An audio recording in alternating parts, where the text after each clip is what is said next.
I paid my family's bills for years. Then they kicked me out and called me selfish, and then over the years, there have been so many moments where I felt pushed aside. Holidays where Mark's family got all the attention while I sat quietly on the sidelines. Birthdays where he'd get the expensive gifts while I got something practical, like socks or a new coat. I told myself it didn't matter. That's just how parents are, I thought.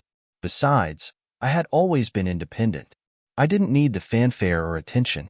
When Mark got married to Becky and had his first son, Jason, things shifted even more. Suddenly, Mark was no longer just the favorite.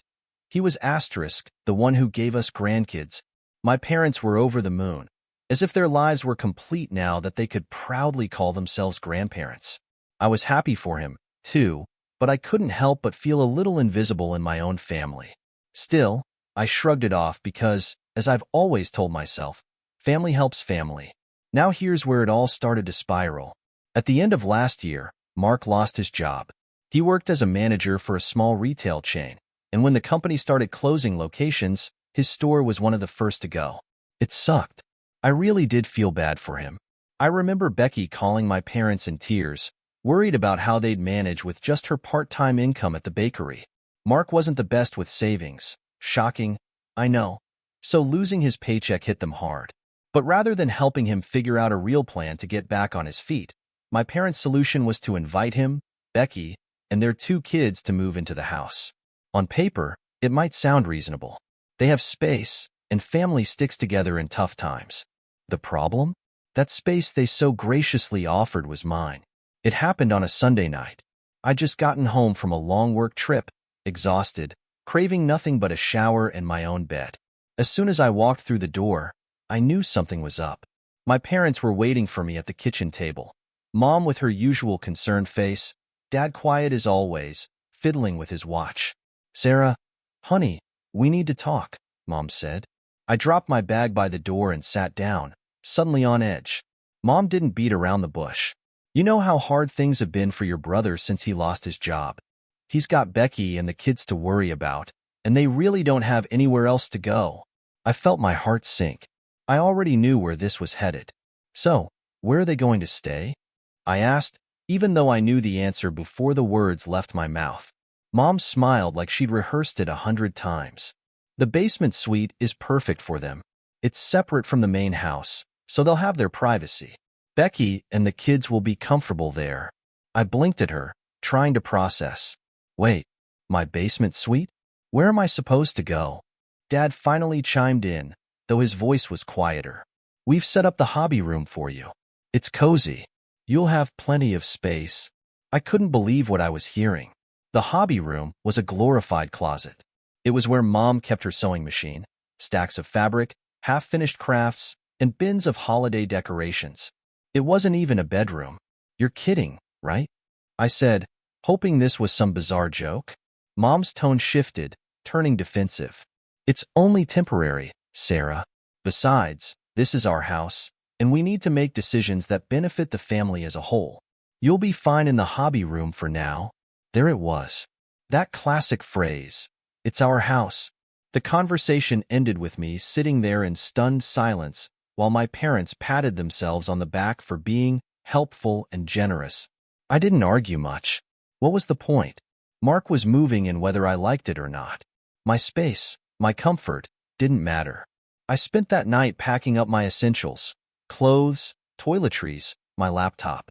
I stared at my little basement suite, the place I'd made into my home over the past few years. It wasn't perfect, but it was mine. I had shelves full of books, cozy blankets on the couch, my favorite scented candles.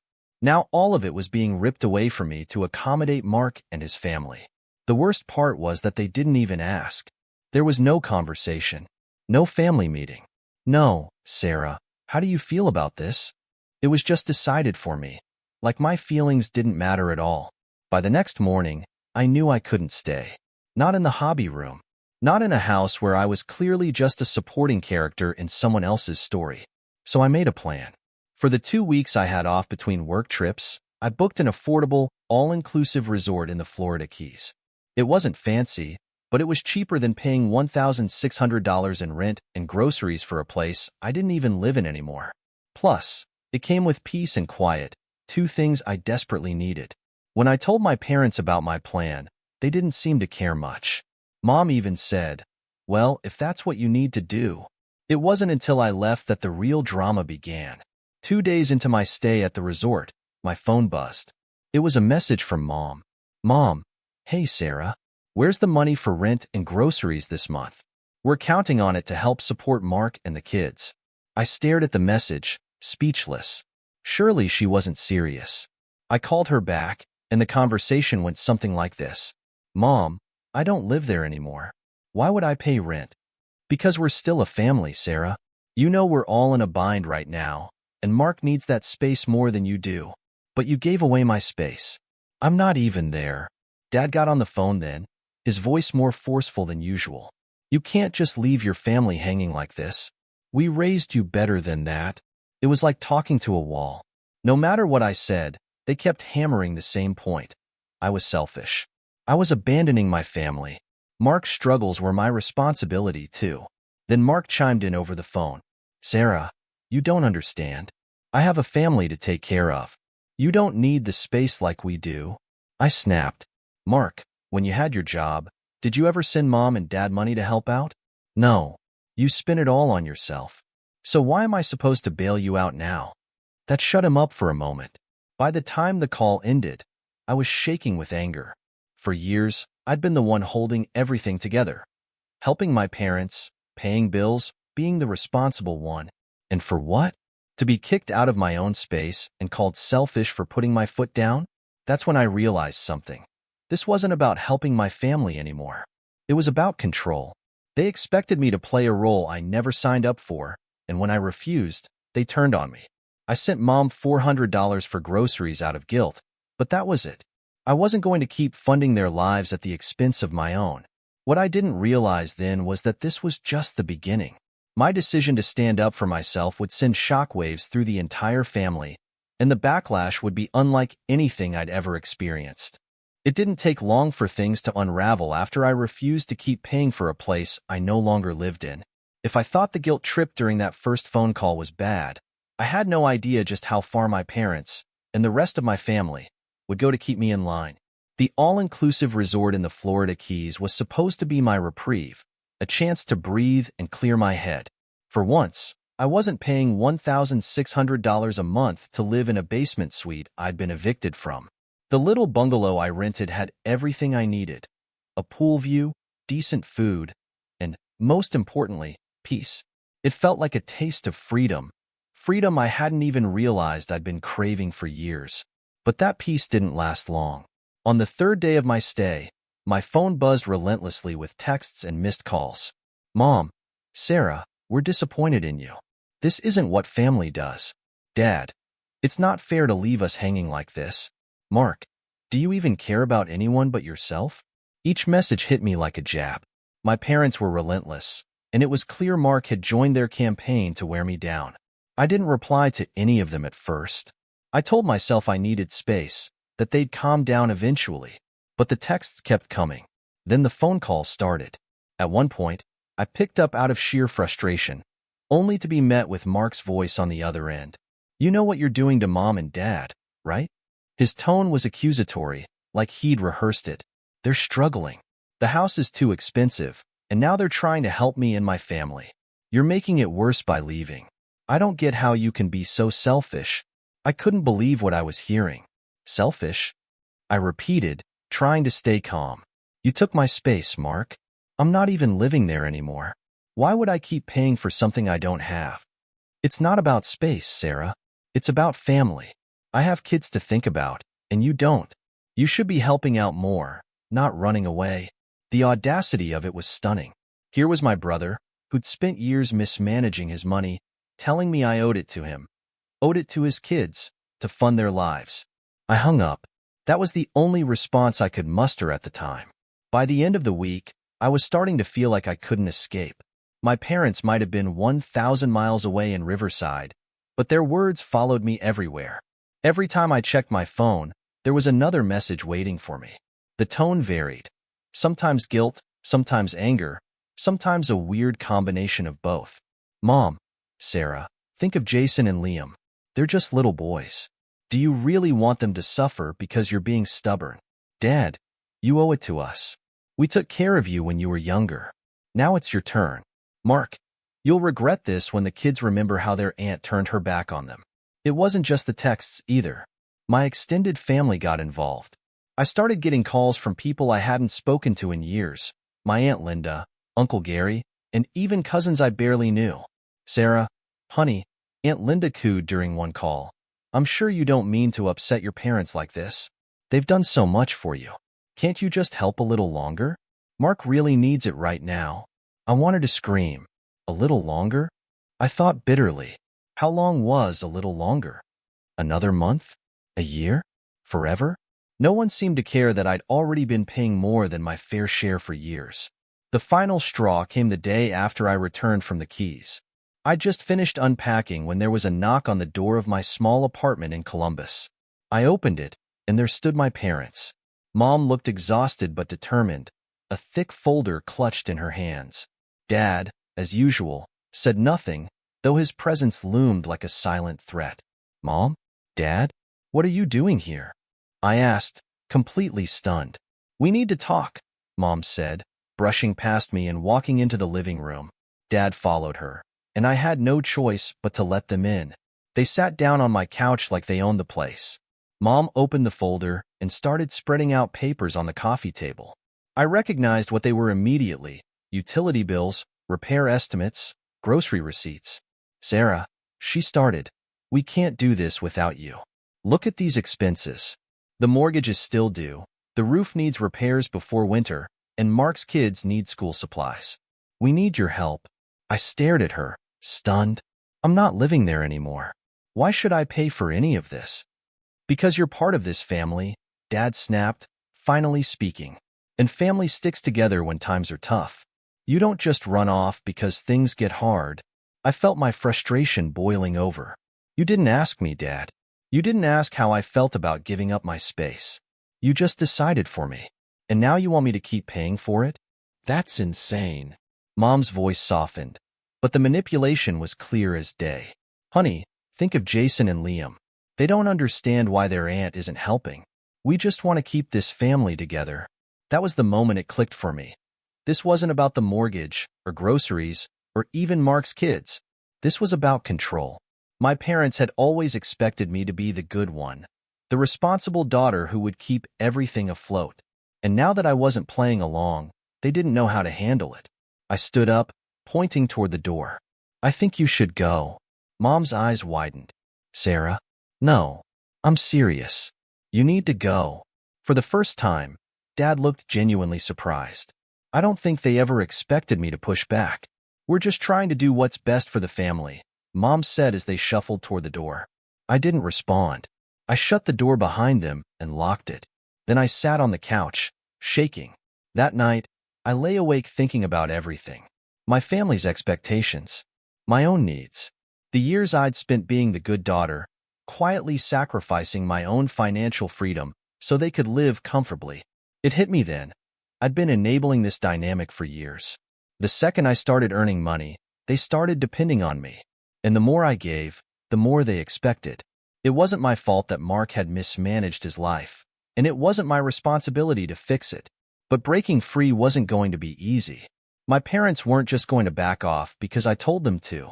If I wanted my life back, I was going to have to fight for it. That's when I made a decision. I'd keep helping them, a little when I could, but I wouldn't let them control me anymore. I wouldn't pay for a house I didn't live in. I wouldn't fund Mark's mortgage or his kids' school supplies. And I wouldn't feel guilty for saying no. The next morning, I sent Mom one last text. Me, I love you, but I can't keep paying for everything. I'll help when I can, but I'm not an ATM. Please respect that. The response came minutes later. Mom, I can't believe you're doing this to us, Sarah. We're family. I didn't reply. For the first time in years, I felt like I was taking back control of my life. After my parents' unannounced visit and the barrage of guilt-tripping texts, I thought, naively, that I'd seen the worst of it. That maybe, just maybe, they'd give me some space to breathe. I was wrong. It turns out that standing up for yourself and my family is the equivalent of declaring war. It doesn't just cause a ripple, it causes a full-on tsunami. And in true Evans family fashion, the next phase of this war was a virtual family meeting, the kind where everyone with a phone and an opinion got a front row seat to my crucifixion. It started with an email. Mom, Sarah, we've scheduled a family meeting for this Sunday at 3 p.m. It's important. Your aunts, uncles, and cousins will be there. Please don't miss it. That please was the most passive-aggressive thing I'd ever read. A whole family meeting? I couldn't believe it. Were they seriously assembling the entire extended family to shame me? Did they think a group ambush would somehow fix me? I almost didn't log in. I thought about ignoring it entirely and letting them all yell into the void. But deep down, I knew that skipping it would only fuel their narrative. Sarah's avoiding us because she knows she's wrong. So, with a sinking feeling in my gut, I set an alarm for 2:55 p.m. and logged into the video call. The screen loaded, and there they all were. My parents, my brother Mark, Aunt Linda, Uncle Gary, my cousin Rachel, and a few other relatives who only ever appeared during Christmas dinners and weddings. I scanned the squares on the screen, and it was clear from the tight-lipped expressions that I was about to face the firing squad. Mom was the first to speak, and she didn't waste any time. Sarah, we're all here because we're concerned about you and the decisions you've been making lately. Her voice dripped with faux concern, like I was a lost child instead of a grown adult who dared to prioritize herself. I stayed silent, waiting for whatever speech they'd prepared. The next half hour was a blur of accusations and guilt tripping from every corner of the screen. Aunt Linda, Sarah, we're all family here. You can't just turn your back when people are struggling. Mark and the kids need support right now. We all pitch in when times are tough. Uncle Gary, your parents have done everything for you. Now, when it's your turn to step up, you're acting like it's too much to ask. Family comes first. Cousin Rachel, I get wanting to be independent, but you don't just cut off your family. That's not how we were raised. And then, of course, Mark chimed in. Do you know how hard it is for Becky and me right now? The kids don't understand why their aunt suddenly doesn't care about them. Jason asked me the other day why you don't want to see them anymore. What am I supposed to tell him? That one hit hard. I love my nephews. But Mark knew exactly what he was doing. He was weaponizing them against me, twisting the situation to make me look like some heartless monster. Finally, after what felt like hours, they let me speak. My hands were shaking, but I took a deep breath and unmuted myself. Look, asterisk, I said, trying to keep my voice steady. Asterisk, I love this family. I do. And I've been helping for years, paying rent, paying for groceries, doing whatever I could to keep things running. But this is too much. Mom's face hardened, but I pressed on. I'm not living at the house anymore. You gave my space away without even asking me. And now you're expecting me to keep paying for it? That's not fair. You're all acting like I'm abandoning you, but I'm just trying to take care of myself for once. The room fell silent. I could see Mom shaking her head, already preparing her rebuttal, but I wasn't finished. Mark, I said, staring directly at his video square. You're my brother, and I care about you. But you've never been responsible with your money. When you had a job, did you send money to Mom and Dad to help out? No. You spent it on yourself. And now, when you're in trouble, suddenly I'm the bad guy for not bailing you out. Mark's face flushed red, but he didn't argue. And the rest of you, I continued, looking at my extended family, where were you when I was the one keeping everything afloat? None of you had anything to say when I was paying $1,600 a month for a basement suite. I only lived in half the time. But the second I draw a boundary, suddenly I'm selfish.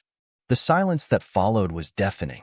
Aunt Linda looked scandalized. Uncle Gary was frowning, and my mom was on the verge of tears. Dad sat there with his arms crossed, refusing to meet my eyes. Finally, Mom broke the silence. Sarah, we just don't understand why you're acting like this. This isn't like you. That was it.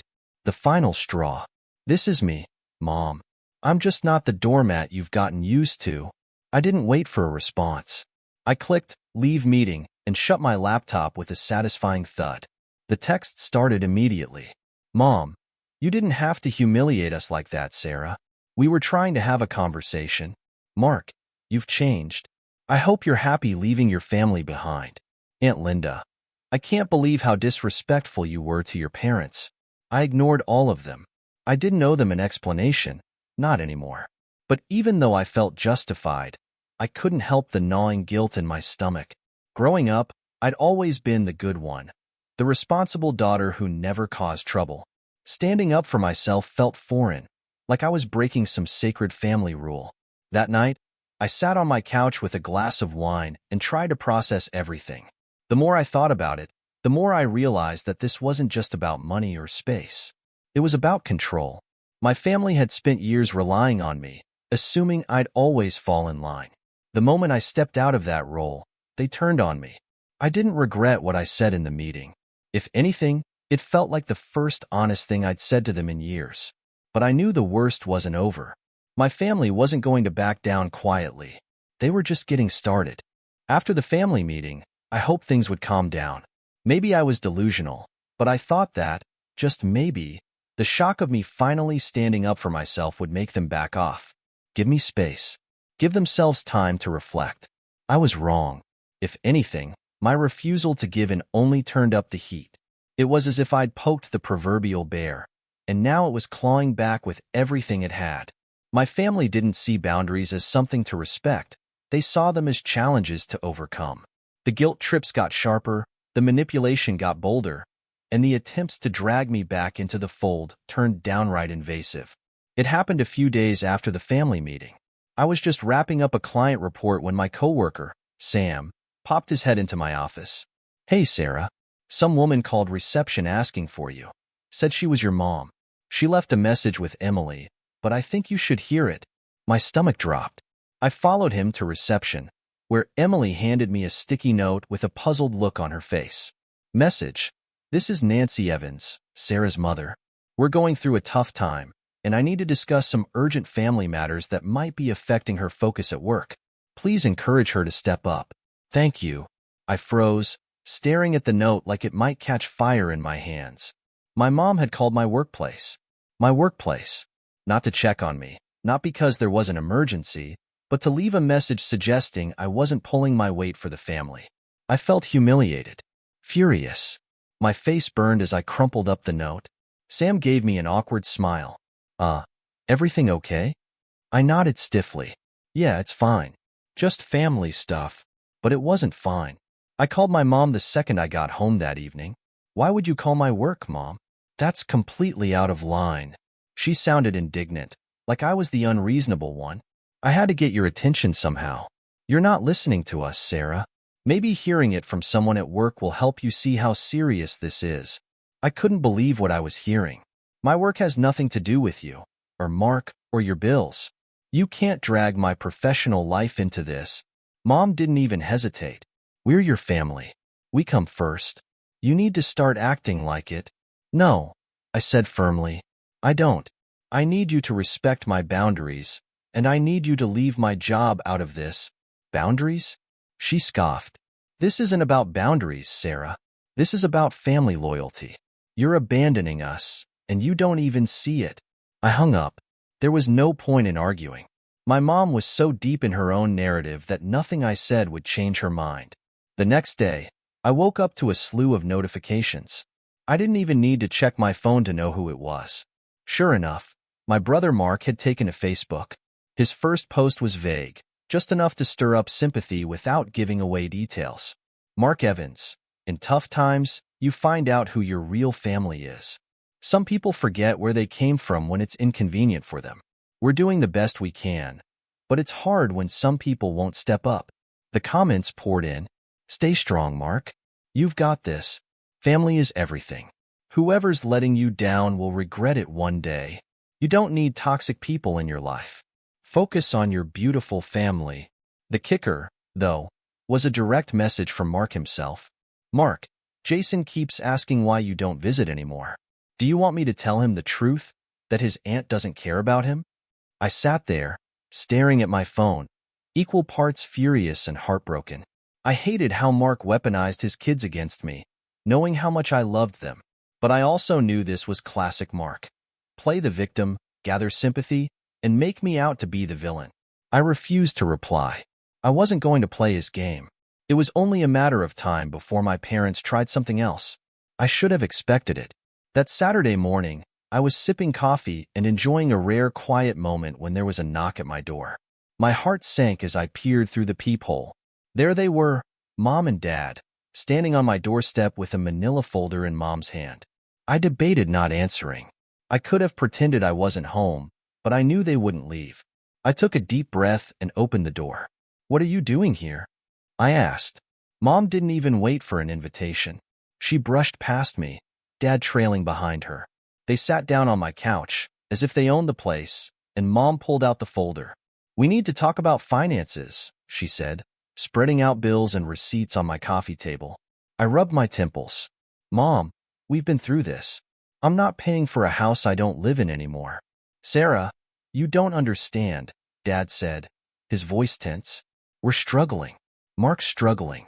The roof needs to be fixed before winter, and there are school fees for Jason and Liam. It's not just about you." I snapped. "It's always about me, Dad. It's about what I can give, what I can pay for, what sacrifices I can make to keep everyone else comfortable.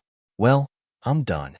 I'm not your ATM, and I'm not responsible for Mark's problems." Mom's voice cracked as she shot back. "We're not asking for much, Sarah. Just $2,000 a month to help with the basics. Is that really so unreasonable?" I stared at her, stunned. "You think $2,000 a month is not much? Are you hearing yourself right now?" The conversation spiraled from there. Every time I tried to explain my side, they fired back with guilt and blame. "After everything we've done for you, family is supposed to help each other. Mark has kids to think about, Sarah. You don't understand because you're single." Eventually, I'd had enough. I stood up and pointed to the door. "You need to leave." Mom stared at me like I'd slapped her. "Sarah." "Now." Dad muttered something under his breath, but they gathered their things and left, slamming the door behind them. Once they were gone, I sank onto the couch, feeling like I'd run a marathon. My head was pounding, and my chest felt tight. I couldn't stop replaying the argument in my mind. My mom's tears, my dad's disappointment, the way they made me feel like I was failing them. But deep down, I knew I wasn't. I was just tired. Tired of being the one who always had to fix things. Tired of being the good daughter who sacrificed everything for everyone else. I spent the rest of the day in a daze, alternating between anger and sadness.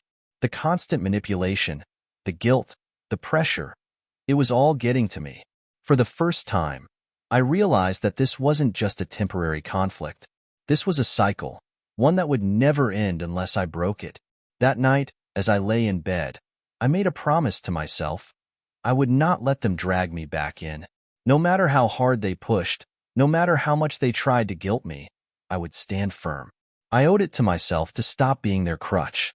But as I'd soon learn, they weren't done yet. Not by a long shot.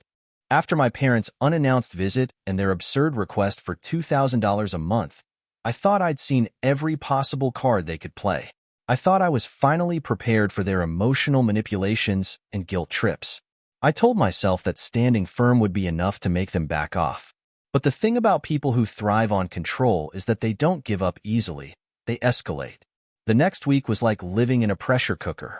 It didn't take long for my parents to spread the story far and wide. How their selfish daughter was abandoning them in their time of need. I didn't realize just how far they'd gone until I started getting calls and texts from relatives I hadn't spoken to in years. First, it was my Uncle Gary again, always the family peacemaker. "Uncle Gary, Sarah, your mom called me crying. She's heartbroken about everything that's happening. I get that you're upset, but can't you just compromise a little? Family is more important than pride." I stared at my phone, jaw clenched. How did this become about pride? Was it pride to not want to fund someone else's mortgage while living out of a suitcase half the month? Then came a message from my cousin Rachel, the one who loves sticking her nose where it doesn't belong. "Rachel, not to be rude, but this is kind of crazy, Sarah. You're just, letting your brother and his kids suffer. That's cold. I didn't think you were like that." It didn't matter what the truth was.